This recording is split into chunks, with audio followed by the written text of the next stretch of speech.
देख रहे हैं आरटीआई इन्वेस्टिगेशन न्यूज 18।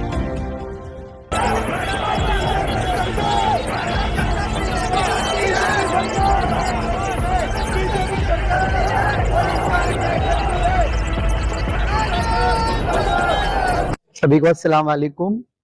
आज तहफ़्फ़ुज़ वफ़ाक़ कमेटी जलगांव की ओर से गवर्नमेंट ऑफ इंडिया की ओर से पिछले साल भर से जो पूरे देश में वक्फ संशोधन कानून 2025 की बात रखी गई है, तो उसके खिलाफ मुस्लिम समुदाय की ओर से आज आंदोलन किया गया, जेल भरो आंदोलन। और उसमें वंचित बहुजन आघाड़ी की ओर से आदरणीय बाला साहब आम्बेडकर हो या फिर पार्टी के सभी बड़े लीडर्स, उनकी ओर से हमेशा से जब से ये कानून की बात देश में छिड़ी है, तब से हमारा इस बात को विरोध रहा है कि वक्फ की जो जायदाद है उस पर सही मायने में हक मुस्लिम समुदाय का है, और वक्फ की जो जमीनें हैं वो जमीनें सिर्फ धार्मिक या मस्जिद और उसके लिए यूज नहीं होती है। तो पूरे देश में अगर हम देखते हैं तो वहां पर अस्पताल है, वहां पर स्कूल है, वहां पर ऐसे बड़े बड़े मदरसे हैं, जैसे कि जलगांव जिले में ही हम देखते हैं उत्तर महाराष्ट्र में, तो अक्कलकुआ, नंदुरबार ऐसे एरिया में बड़े बड़े कॉलेजेस हैं जहां से मुस्लिम समुदाय से लड़के पढ़ लिख कर बाहर पढ़ रहे हैं, देश के विकास के साथ अपनी कौम के विकास में भी अपना हाथ बटा रहे हैं। और इन सारी बातों पर अगर प्रतिबंध लगाने का काम भारतीय जनता पार्टी की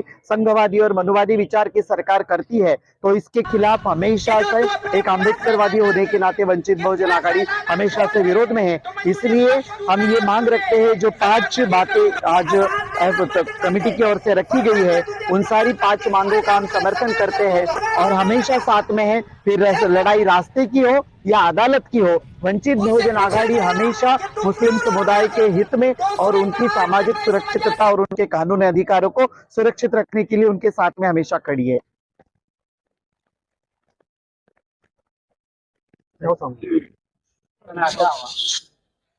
बोलो।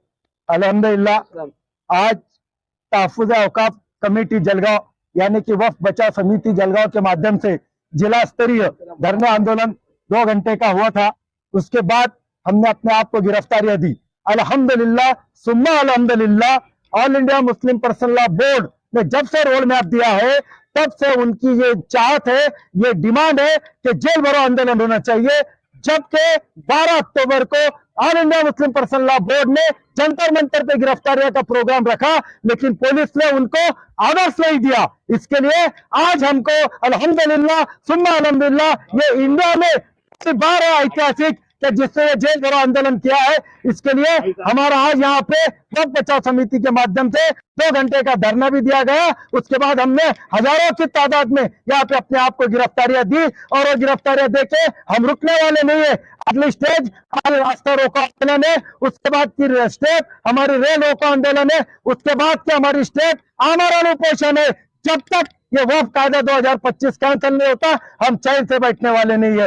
इसके लिए मैं अल्लाह का शुक्र अदा करता हूँ, पुलिस महकमे का शुक्र अदा करता हूँ, और सारे जलगांव जिले के हर तालुके के लोग यहाँ पे आए थे, उन सभी का शुक्रिया अदा करता हूँ कि उन्होंने वक्फ बचाओ यानी अल्लाह की जायदाद के लिए अपने आप को गिरफ्तारियां दी। वो किसी से नहीं डरे, वो सिर्फ अल्लाह के खौफ और अल्लाह की जायदाद जो सरकार काबिज जा रही है उसके लिए एक हुए। इसलिए इन सभी का भी शुक्रिया अदा करता हूँ। आपके सामने फिर मैं बात दोहराता हूँ कि जो हमने महामहिम सरकार को आज 5 रेजोल्यूशन करके जो डिमांड किए है, उसमें पहले है कि वक्फ संशोधन कायदा 2025 रद्द होना चाहिए, वक्फ संपत्तियों पर केंद्र सरकार का नियंत्रण समाप्त होना चाहिए। तीसरा है वक्फ बोर्डों का संचालन स्वायत्त, पारदर्शी और समाज के ही प्रतिनिधियों के माध्यम से होना चाहिए। कोई दूसरा समाज का हम इसे बर्दाश्त नहीं करेंगे। वक्फ संपत्तियों पर हो रहे अतिक्रमण वो हमारे लोगों के भी अतिक्रमण है।